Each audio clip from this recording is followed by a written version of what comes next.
माऊली रामकृष्ण हरी. तिकडं पंढरीला निघाली आहे आषाढी पायीवारी आणि इकडं राजकारणात ठाकरेंची वारी झाली. आता पवार साहेब आपल्या आमदार खासदारांना कुणाच्या घेऊन जात आहेत दारी. महाराष्ट्राच्या राजकारणात पुन्हा एकदा भूकंपाचे संकेत मिळत आहेत. मुंबईच्या एका पंचतारांकित हॉटेलमध्ये जयंत पाटील आणि विनोद तावडे यांची गुप्तभेट झाली आहे म्हणे. विषय एकच, शरद पवारांची राष्ट्रवादी महायुतीत जाणार की महाविकास आघाडी सोबतच राहणार. एनडीए की एमव्हीए, साहेब शेवटी कुणाचा हात धरणार.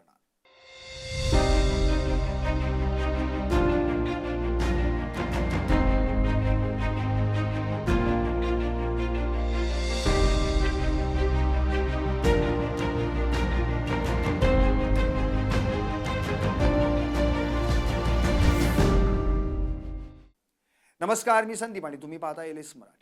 सूत्रांच्या माहितीनुसार राष्ट्रवादी शरदचंद्र पवार पक्षाचे ज्येष्ठ नेते जयंत पाटील आणि भाजपचे वरिष्ठ नेते विनोद तावडे यांच्यात शुक्रवारी एक बैठक झाली आणि चर्चा कशावर झाली म्हणे, तर शरद पवार गट महायुतीत आला तर पक्षाला काय मिळेल याची.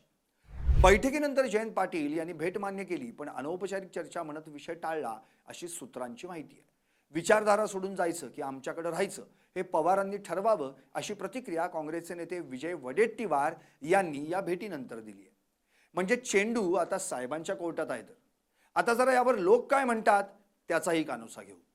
लोकांच्या दृष्टीनं शरद पवार म्हणजे राजकारणातले चाणक्य.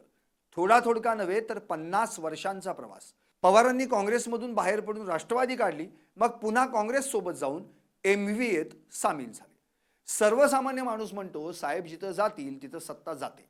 पण आता प्रश्न आहे की राजकीय मैदानातला हा पहिलवान वयाच्या 86व्या वर्षी शेवटचा कोणता डाव टाकणार. आता जरा साहेब कुठे गेले तर काय होईल याबाबत लोकांनी मांडलेली मतं जाणून घेऊ. साहेब एनडीए मध्ये गेले तर काय होईल.